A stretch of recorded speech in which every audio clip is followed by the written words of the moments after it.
Welcome aboard BC Ferries. Today, as part of a family trip, I will be taking a ride on a coastal class ferry, the Coastal Celebration, from Tsawwassen in South Delta to Swartz Bay in Sydney. The Coastal Celebration is a member of the coastal class of ferries, also consisting of the Coastal Inspiration and Coastal Renaissance, as well as their unofficial cousin, the Northern Expedition. The Coastals were built between 2007 and 2008 in Flensburg, Germany, and can carry up to 350 vehicles and 1,600 passengers. The Coastal class soon became the matriarchs of BC Ferries when they first entered service. However, that status has since been very rocky, to say the least. This is partly because of the refurbishment of the home-built Spirit class in 2018 and 19, which when the Coastals entered service, the Spirit of British Columbia and Spirit of Vancouver Island did look rather dated. The revitalization of the class definitely helped the Spirit claim back the matriarch status from the Coastals. The Coastal class themselves also didn't really help when two of the three vessels decided to go on strike, but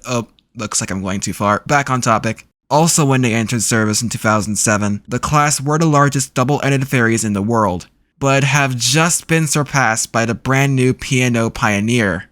Oh man, this year has been rough for these ferries.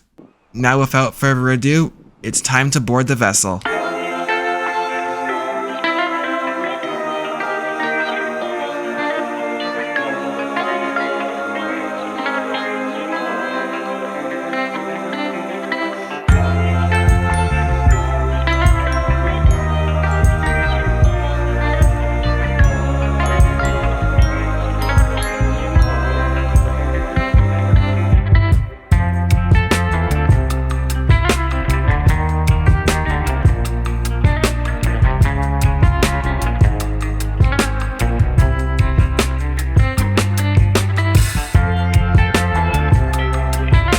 The Coastal Celebration, as well as her two sisters, have two parking decks, two passenger decks, and a sun deck. The bow end for this voyage acts as a Tsawwassen lounge and is closed off to regular passengers, and the stern end acts as the location of the Coastal Cafe, all of which are on Deck 5. The sun deck is located on Deck 6 and spans the entire length of the vessel and is packed.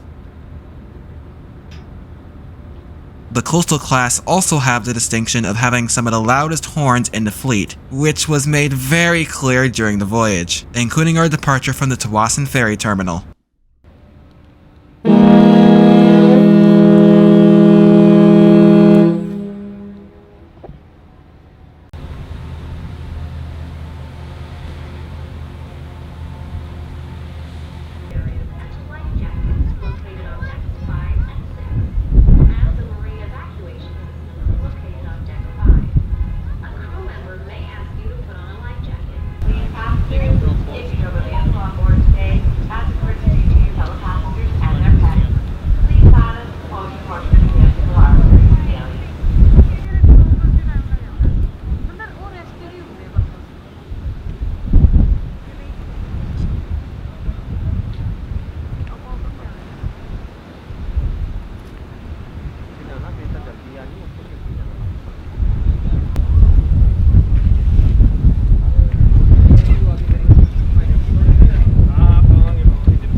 Now, just before the highlight of the voyage, let's address some of the vessel's problems, shall we? Even though the Coastals technically have two passenger decks, the lower passenger deck doesn't really exist. You see, it's mostly restricted to the crew. The fact that the vessel, as far as I know, only has one deck for passengers would make the area a lot more crowded on rainy days, which happened a lot here in BC, but wasn't an issue on this trip. The other problem is a lot bigger and a lot more severe to BC Ferries' bottom line. It's the fact that the coastal class's reliability is shit. The celebration in particular was very troublesome for BC Ferries recently, breaking down during the busiest time of the year, the summer long weekend, causing delays and BC Ferries to have an absolute PR nightmare. On the date of recording, the ferry just finished repairs and she just re-entered service. You think that's it? I'm not done. While editing this video, the coastal Renaissance and Inspiration have also broken down, with the Renaissance suffering an engine issue, causing further confusion and delay for passengers heading to Nanaimo. Unfortunately, repairs on the Renaissance won't be completed until October. Yeah. That might be a rant for another day, but to make a long story short, the coastal class ferries are lemons and break down a lot. Yeah, not really deserving of the matriarch status, are they?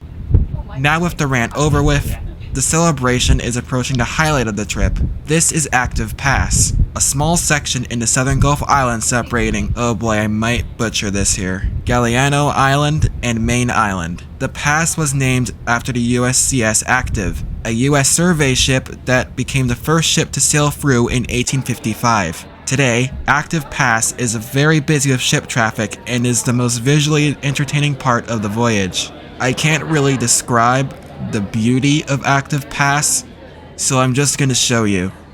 Enjoy the eye candy of Active Pass, albeit after the celebration has a quick rant about being beaten by the Pioneer.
Now that was nice. I hope you enjoyed that just as much as I did on this voyage. After the visual spectacle, we are now approaching Swartz Bay in Metro Victoria. The ride was very uneventful but very scenic. It's a shame that the coastal class ships tend to break down because they are some of the better looking ships in the fleet, and their interior isn't half bad either. And all the breaking down happening after the ship's records were being beaten and a rival company being launched, taking advantage of the ferries breaking down, is not in any way soothing to the coastals in a very bad year for the class.